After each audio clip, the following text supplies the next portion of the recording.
ये सवाल शायद प्रकृति के हर प्रेमी के मन में उठता होगा कि आखिर कुछ जीवों के सेंस ऑर्गन्स यानी ज्ञानेंद्रियां इतनी अनोखी क्यों होती हैं।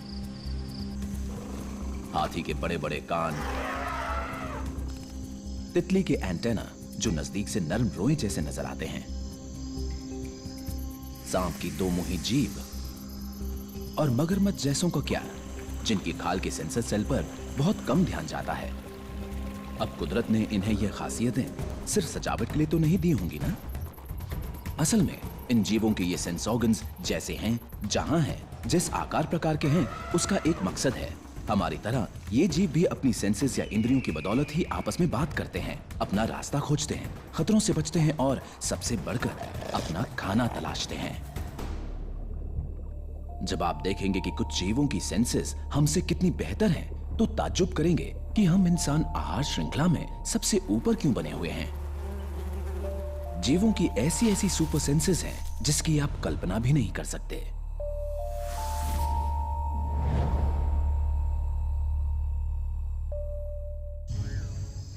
इस एपिसोड में हम नजर डालेंगे जीवों की देखने की शक्ति पर, और हम देखेंगे कि हमें जितना दिखाई देता है सच उससे कहीं ज्यादा है। इंसान की सोच से भी परे की चीज है ये जीवों की ज्ञानेंद्रियां। तेज नजर वाले इंसान को हम बाज की सी नजर वाला कहते हैं, लेकिन असली बाज दर्जनों मीटर दूर से भी मछली को देख लेता है। वैज्ञानिक मानते हैं कि करीब 54 करोड़ साल पहले एक विनाशकारी हादसे के बाद पहली बार आंखों जैसा कुछ विकसित हुआ था। शुरुआती आंखें रोशनी का पता देने वाला अंग थीं, बस। पर तब से अब तक आंखों का बहुत विकास हो चुका है। आज आंखें या दृष्टि एक जरूरी और नाजुक इंद्रियां बन चुकी हैं। आप मानेंगे नहीं कि कुछ जीवों को यह दुनिया कैसी दिखाई देती है।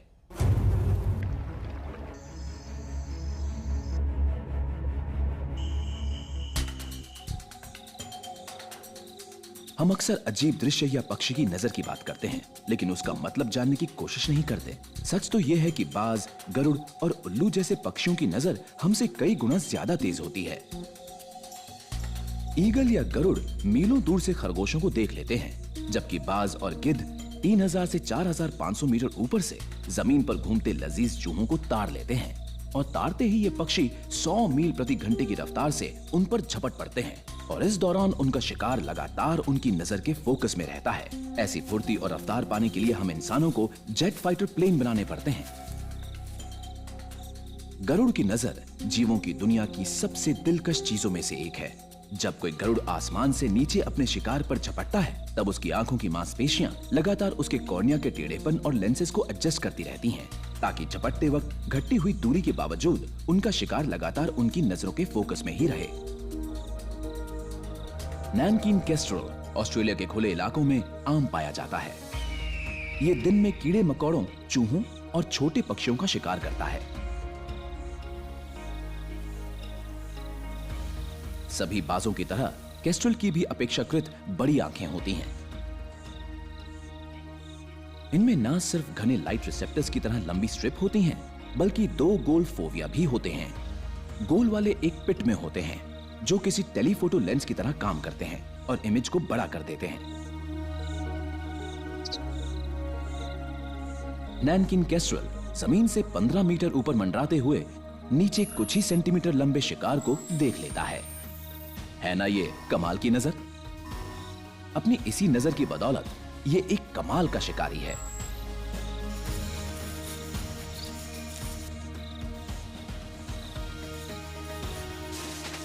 मगर केस्ट्रल के इंद्रियों के हथियार घर में एक हथियार और है।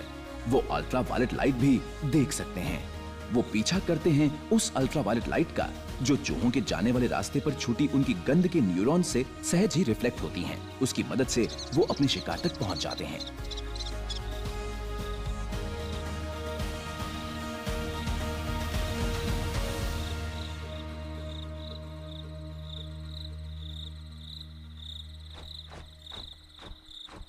पहली नजर में उल्लू को देखो तो वो खास खतरनाक नहीं लगता। शुक्र कीजिए कि आप कीड़े नहीं हैं। उल्लू की आंखें काफी बड़ी होती हैं, वजन में आदमी की आंखों के बराबर। हम जानते हैं कि उल्लू की आंखें सामने की तरफ होती हैं, जिससे उल्लू को दूरी का अंदाजा लगाने में बेहद मददगार स्टीरियोस्कोपिक विजन मिलता है। मजे की बात यह है कि अगर कोई नन्हा जीव उल्लू से बचना चाहे तो दरअसल उसे उल्लू से दूर नहीं बल्कि उसी की तरफ बढ़ना चाहिए, क्योंकि उल्लू को दूर का ज्यादा दिखता है।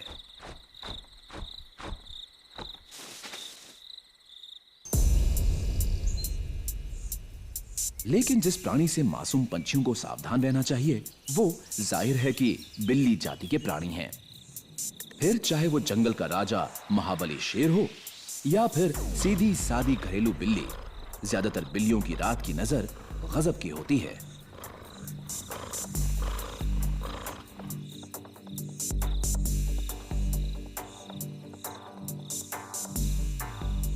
पर हां, रात के अंधेरे में सबसे अच्छी तरह से शेर और बाघ जैसे बड़े विडालों को ही दिखाई देता है, तभी तो वो अंधेरे के साए में मजे से शिकार कर पाते हैं। विडाल वंशियों की आंखों में पीछे की तरफ एक रिफ्लेक्टिव लेयर होती है जिसे टैपेक्टम कहते हैं। कम रोशनी की हालत में ये उनकी देखने की क्षमता को बढ़ा देती हैं। इसी की वजह से जब आप किसी विडाल पर फ्लैशलाइट डालते हैं तो उनकी तेज चमकती आंखें आपको घूरती नजर आती हैं।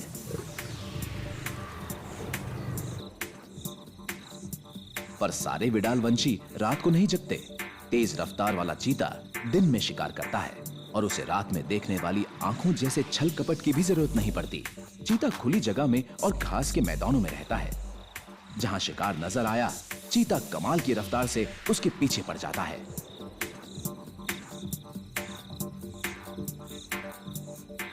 अपनी गजब की तेज नजर और रफ्तार के कारण चीता एक कामयाब शिकारी है। पर चीते की दृष्टि को इतनी शक्ति देने वाली चीज है क्या? स्तनपाइयों की आंखों में पीछे की तरफ एक परत होती है जहां मौजूद सेंसरी सेल अंदर आती रोशनी पर प्रतिक्रिया करते हैं। इस परत के एक हिस्से में ज्यादा सेंसरी सेल होते हैं जिन्हें फोबिया कहते हैं। इस मामले में भी चीता बाजी मार गया। चीते का रेटिनल फोबिया लंबाकार होने के कारण उसे ultra sharp wide angle vision दे देता है। उसी कारण वो अपने शिकार का पीछा करते वक्त उसे फोकस में रख पाता है और अचानक और लगभग सटीक ढंग से मुड़ भी जाता है। ऐसा समझा जाता है कि चीते की आंख के बीच में जो गहरे रंग के टियर मार्क हैं, वो भी सूरज की चौंध से उसकी आंखों को बचाते और नजर को तेज करते हैं। लेकिन चीता यूं ही धुन में आकर नहीं भागता फिरता। वो अपनी पैनी नजर से पहले बाकायदा आसपास देखता है कि उसका शिकार कहाँ है। चीते का चित्तेदार शरीर ऊंची सूखी घास में उसका दिखना मुश्किल कर देता है। उस पर उसकी तेज रफ्तार, चुस्ती, फुर्ती और बेरहम पैनी नजर। वाकई चीता एक खतरनाक शिकारी है।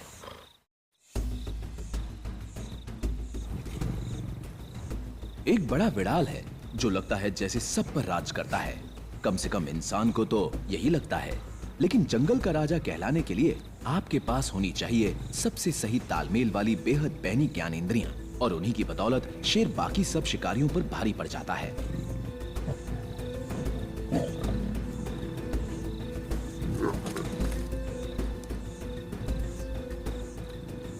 शेर की नजर उसके लिए बहुत महत्वपूर्ण है, खासकर तब जब सवाना में सूरज डूब जाता है।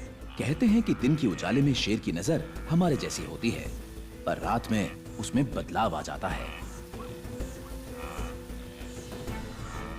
रात में शेर की नजर हमसे 8 गुना बेहतर हो जाती है। शेर को चीजें नीले और हरे रंगों में दिखाई देती हैं। किसी गुप्त अंधेरे कमरे में उन्हें कुछ भी नहीं दिखाई देगा, लेकिन अफ्रीका के मैदानों में चांद तारों की रोशनी उन्हें बड़े आराम से अपने आधी रात के भोजन तक पहुंचा देती है।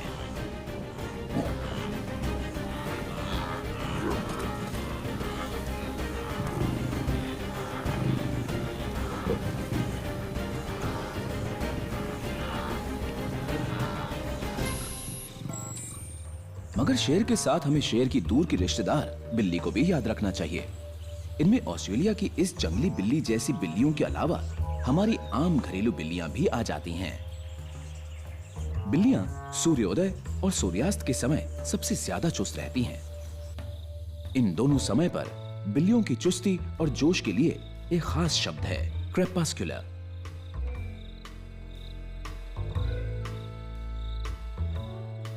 ऐसे समय में ही नाइट विजन काम आता है। बिल्ली की आंखों में हमसे 6 से 8 गुना ज्यादा रॉड सेल होते हैं, जो कम रोशनी में भी देखने में मददगार होते हैं।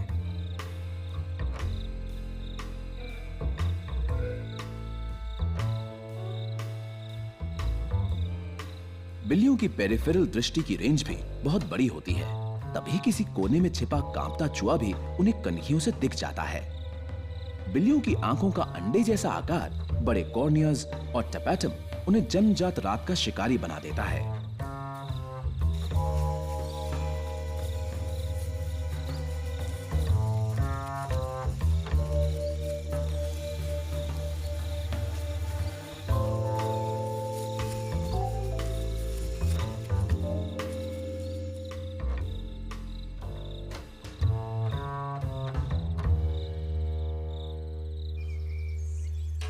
और अब हम परखेंगे एक ऐसे जीव को जो सारे नियम तोड़ता हुआ नजर आता है। ये अपनी त्वचा का रंग बदल सकता है और एक वक्त में 2 दिशाओं में देख सकता है।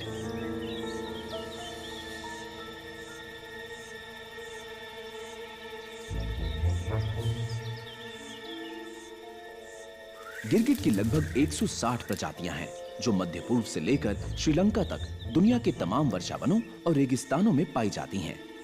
लेकिन इनकी आधी किस्में मिलती हैं आइलैंड ऑफ मैडागास्कर में। इन जबरदस्त छिपकलियों का आकार 15 मिलीमीटर से लेकर 68 सेंटीमीटर तक हो सकता है। इनकी जीभ कुंडलीदार होती है और कभी-कभी इनके शरीर से दुगनी लंबाई की होती है। ये अपनी जीभ किसी मिसाइल की तरह कीड़ों पर छोड़कर उन्हें चट कर जाते हैं। और ऐसे हथियार का सटीक प्रयोग करने के लिए गिरगिट को चाहिए बेहतरीन दृष्टि। गिरगिट की आंखें ऐसे कॉनिकल टर्रेट पर लगी होती हैं, जो एक दूसरे से अलग और आजादी से हिल डुल सकते हैं। उसकी ऊपरी और निचली पलकें जुड़ी होती हैं। देखने के लिए सिर्फ एक पिनहोल होता है, जो उसकी पुतली के देख पाने लायक भर होता है। आंखों की इस खास बनावट के चलते गिरगिट को 360 डिग्री का नजारा मिलता है।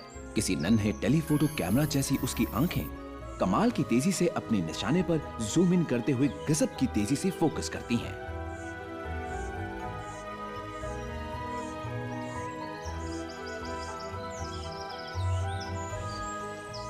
शिकार की निशानदेही करने के बाद गिरगिट की दोनों आंखें एक ही दिशा में फोकस कर लेती हैं। नतीजा होता है बहुत ही पैने स्टेरियोस्कोपिक विजन और जबरदस्त डेप्थ परसेप्शन का संगम।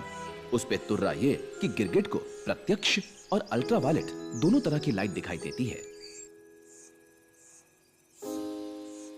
यूवी लाइट में रखे गए गिरगिटों को ज्यादा सामाजिक होते और प्रजनन में भी ज्यादा रुचि लेते देखा गया है।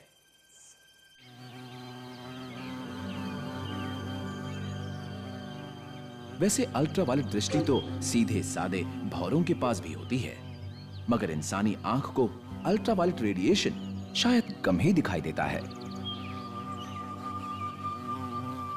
ये तरंगें अलग अलग फ्रीक्वेंसी या वेवलेंथ की होती हैं। स्पेक्ट्रम यानी वर्णक्रम के एक सिरे पर सबसे लंबी और दूसरे पर सबसे छोटी वेवलेंथ्स होती हैं। हमारे दिमाग अलग अलग वेवलेंथ्स को रंगों के रूप में देखते हैं, लेकिन इंसान को इस स्पेक्ट्रम का बहुत छोटा सा हिस्सा ही नजर आता है। ब्रह्मांड की रोशनी का ज्यादातर भाग हमें नहीं दिखता, मगर मधुमक्खी को दिखता है। कीड़ों की प्रजाति के कई और जीवों की तरह मधुमक्खियां भी लगभग 300 से 650 नैनोमीटर तक देख सकती हैं। आसान शब्दों में इसका मतलब यह है कि मधुमक्खियां लाल रंग नहीं देख सकती, लेकिन स्पेक्ट्रम के निचले हिस्से पर उन्हें वो अल्ट्रावायलेट रोशनी दिखती है जो इंसानों को नहीं दिखती। ये कोई संयोग नहीं है, ये कई फूलों के अल्ट्रावायलेट रंगों के पैटर्न होते हैं। ये पैटर्न इंसान की आंखों को नहीं दिखाई देते, लेकिन मधुमक्खियों की आंखें इन्हें देख सकती हैं। मधुमक्खियां फूलों के रस और पराग पर जीती हैं, इसलिए फूल खोजे बिना उनका गुजारा नहीं है। कुछ फूलों के अल्ट्रावायलेट पैटर्न सचमुच कुछ हेलीकॉप्टर उतरने वाले पैड जैसे दिखाई देते हैं। लगता है जैसे वो इशारा कर रहे हों कि आइए यहां उतरिए, पौधों के इसी हिस्से में आपको सबसे ज्यादा रस और पराग मिलेगा।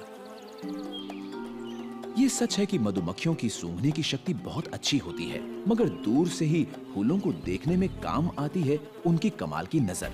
जब भी मधुमक्खी किसी फूल पर बैठती है तो फूल का कुछ पराग उसके शरीर से चिपक जाता है। अब जब वो उड़कर दूसरे फूल पर जाएगी तो कुछ पराग वहां छोड़ आएगी और फूलों का जीवन चक्र यूं ही चलता रहेगा।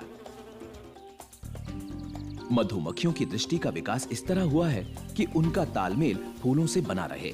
मगर फूल और पौधे भी इसी तरह विकसित हुए हैं कि वो मधुमक्खियों को अपनी तरफ लुभा सके, क्योंकि यही एक तरीका है जिससे एक पौधे का पराग दूसरे पौधे तक पहुंच सकता है। कहा जाए तो पौधों का प्रजनन इसी तरह होता है। तो अगर अब भी कोई परिंदों और मधुमक्खियों की बात करता है तो ध्यान रहे, शुरुआत इस तरह से हुई थी।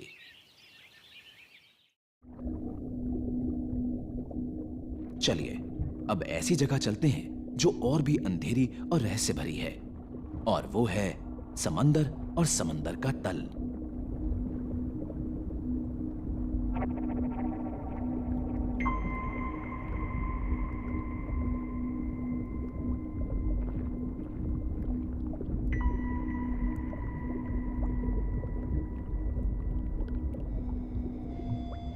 ऑक्टोपस के लिए जबरदस्त पोलराइज्ड दृष्टि का मालिक होना बहुत काम आता है, क्योंकि इसी की मदद से वो अपने साथियों के साथ बात करते हैं और उनकी मदद और सहयोग से अपना शिकार ढूंढ पाते हैं।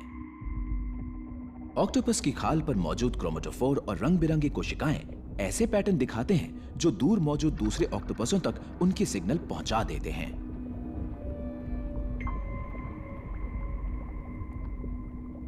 क्रोमेटोफोर के पैटर्न्स का बदलना निर्भर होता है ऑक्टोपस के मिलन के मौसम पर, या तब जब वो डरे हुए या सतर्क होते हैं।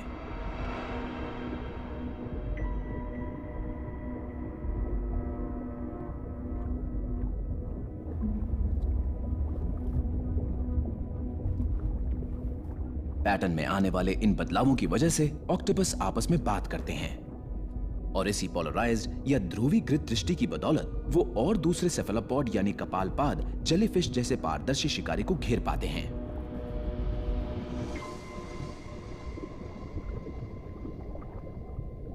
दरअसल ऑक्टोपस एक इन्वर्टिब्रेट प्राणी है, यानी उसकी रीढ़ की हड्डी नहीं होती। साथ ही ये एक सेफेलोपॉड भी है, एक ऐसा प्राणी जो सिर्फ समुद्र में पाया जाता है। सेफेलोपॉड की एक खासियत उनके शरीर की बायलैटरल सिमेट्री भी है। इसका मतलब यह है कि उन्हें किसी भी तरफ से देखो तो वो एक ही जैसे दिखते हैं।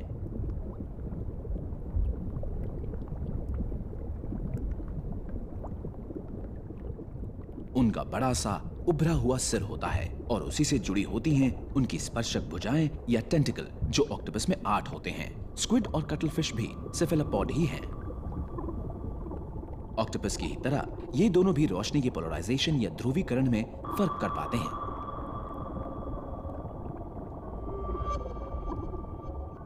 बिना रीढ़ के सबसे समझदार जीवों में से ऑक्टोपस भी एक है।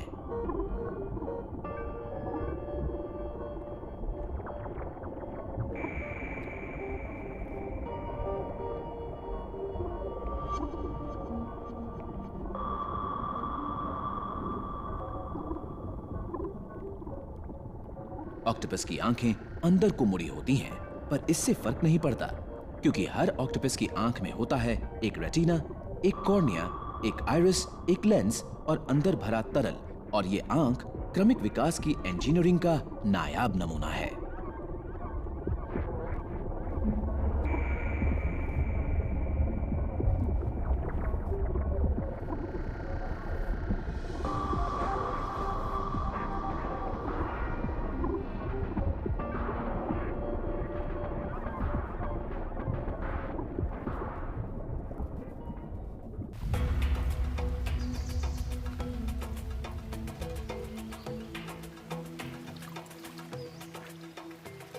सुपर सेंसेस के मामले में एक मछली का कोई मुकाबला नहीं है।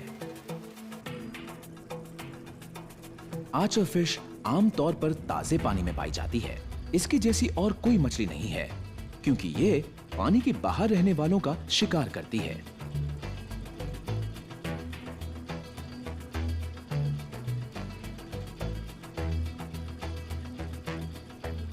कीट, तितलियां, मकड़ियां और दूसरे नन्हे जीव आर्चर फिश का सहज शिकार हैं।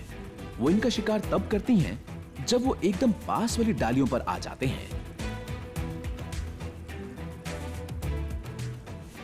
तब चतुर आर्चर फिश ठीक अपने शिकार के नीचे आ जाती है और फिर किसी पक्के निशानेबाज वाली सटीकता से अपने शिकार पर अपने मुंह से पानी की तेज धार छोड़कर उसे डाली से गिरा देती है।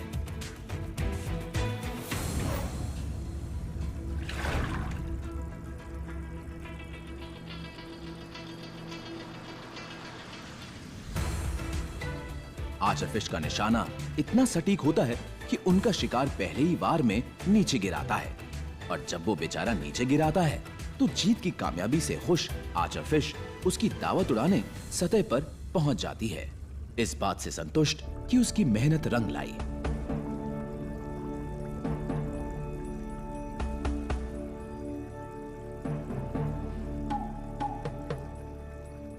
उनकी आंखें इस तरह की बनी है कि वो पानी में दाखिल होने पर मुड़ी रोशनी को भी सही सही देख और समझ लेती हैं।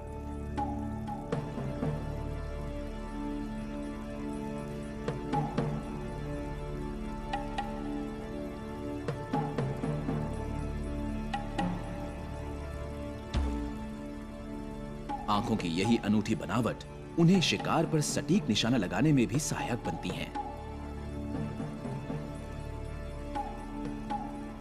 हाल ही में रिसर्च से पता चला है कि आर्चरफिश की आंख के रेटिना के कुछ हिस्सों में ऐसा तालमेल होता है कि उसे हमेशा पता रहता है कि वो जो देख रही है वो पानी के अंदर है या बाहर हवा में है।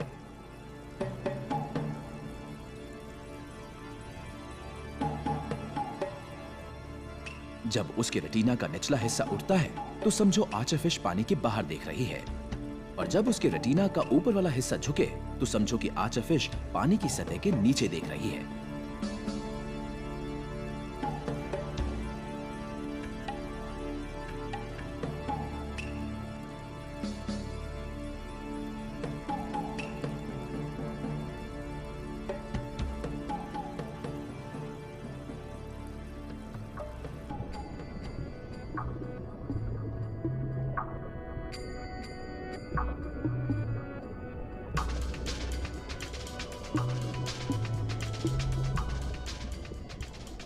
लेकिन जमीन, पानी और आसमान के तमाम जीवों में सबसे निराला है मैंटिस श्रिम्प। हमारे इस कमाल के ग्रह पर शायद इसी का देखने का तरीका सबसे पेचीदा है। हड़बड़ाकर भागते और किसी बड़ी कड़े खोल वाली इल्ली से दिखते मैंटिस श्रिम्प की तेज नजर से कुछ नहीं छिपता। उनकी कंपाउंड या मिश्रित आंखें होती हैं, ऐसी आंखें जिनमें सैकड़ों बल्कि हजारों फोटो रिसेप्टर यूनिट होती हैं। कंपाउंड आंखों वाले जीवों को चीजें जिस रूप में दिखती हैं, वो उनकी आई यूनिट से आने वाले इनपुट का मिला जुला रूप होती हैं। और भी दिलचस्प बात यह है कि मैंटिस श्रिम्प की आंखें एक मोबाइल स्टॉक पर बनी होती हैं, जो एक दूसरे से आजाद हिल-डुल सकती हैं। इन्हें अल्ट्रावायलेट भी नजर आता है और इंफ्रारेड भी, और विशेषज्ञ मानते हैं कि ये सब हासिल करने में इनके नन्हे दिमाग की कोई दावेबाजी नहीं होती। एनिमल सुपर सेंसेस के इस एपिसोड में बस इतना ही। जिस तरह से जीव इस दुनिया को देखते हैं, उससे जिंदगी की विविधता और पेचीदगी की हमें बहुत अच्छी समझ मिलती है। हमने परिंदों की नजर से दुनिया को देखा और यह भी देखा कि पानी के नीचे का अल्ट्रावायलेट नजारा कैसा होता है। अफ्रीका के मैदानों में हमने रात का नजारा किया और गिरगिट से मिले, जो एक ही वक्त में हर तरफ देख लेता है। अगले एपिसोड में भी हम देखेंगे कि जीवों की सुपर सेंसेस यानी जबरदस्त ज्ञानेंद्रियां हमें और कौन-कौन से दिलचस्प नजारे दिखाती हैं।